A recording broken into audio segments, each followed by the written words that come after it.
you got any questions or?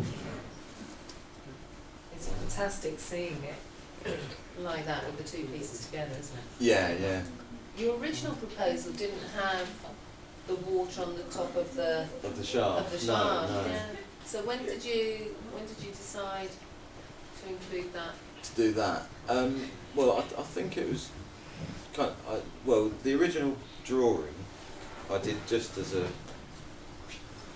that movement, and then when I made a maquette for the interview, which was in marble, in the actual materials that the piece is going to be made in. And I put some sort of indications of some sort of splashing before the top.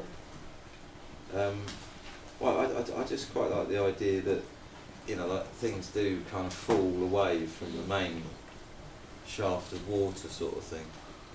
I think that was just through observation, and then I decided to do that. Well, it's with carving, it's better to sort of leave stuff, because then you can carve it off afterwards. If you just carve something, you can add stuff on, but it's a different, it's what I was saying to, I think it was Laura the other day, that I'm a glyptic person. It's like the Greek word for taking away, and lots of other people think in a modelling way, adding stuff.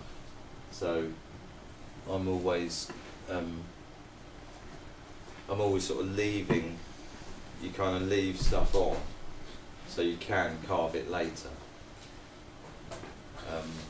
Because I love that. I love that inclusion, and I think it's important to say when Mark came to the interview, bringing a maquette actually made out of the material that he was proposing to use was really impressive. To be able to feel the actual material and see the colour and feel the texture.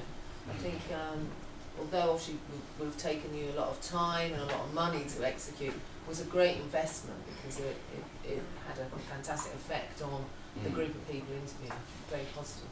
Well, it's like that kind of swatch thing, isn't it? Like with textiles and stuff, or mood boards or something. If you've got the actual, you can actually feel the stuff, you can see it, what it's going to actually look like.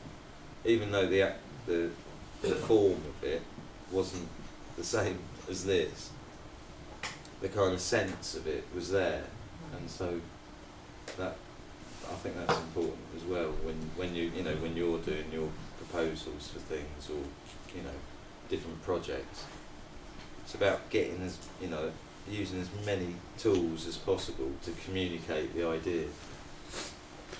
I think for whatever medium, to have that model or maquette or mock-up for your proposal point is really important, but also not to be closed off and think that's how the final thing will look, because things have to be modified and changed, especially when you're scaling things up. To be open to the materials, sort of dictating that next step of the process. On the sculpture, where do you imagine on there the students will be carving their ideas for knowledge? I just said that have been on this kind of midsection.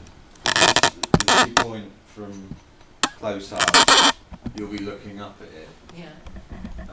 If you carve things on the top, you won't be able to see them when you're quite close up. You'll be able to see them from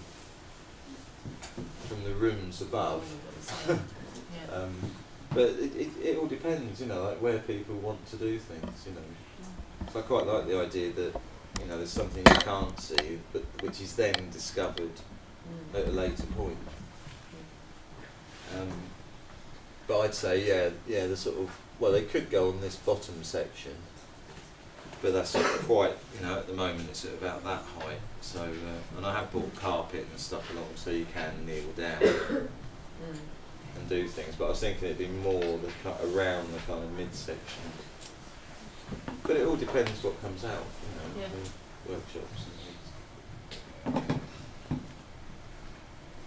How do you feel about the prospect of actually making your mark on the sculpture? Good? Robert came and had a look on Friday. Kieran, you were doing a little bit of carving.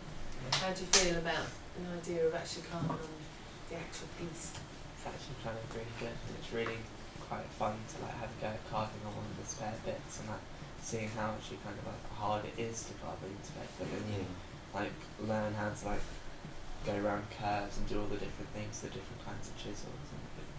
How did you find it, Kieran? But it was, yeah, it was really good. I thought it was really good, very inspirational, and like have a go at doing some. Good. Quite hard work. Did you have muscle ache the next day from? Yeah. Yeah. My left hand's still limp. It's very hard to write. Right.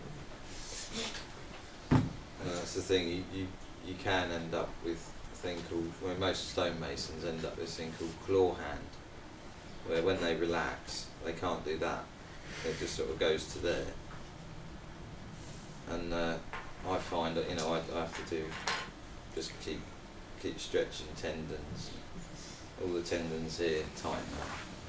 And you do get this thing where it kind of creaks when you open it back up after a whole day. But I'm so used to it now. But I'm just saying, for you.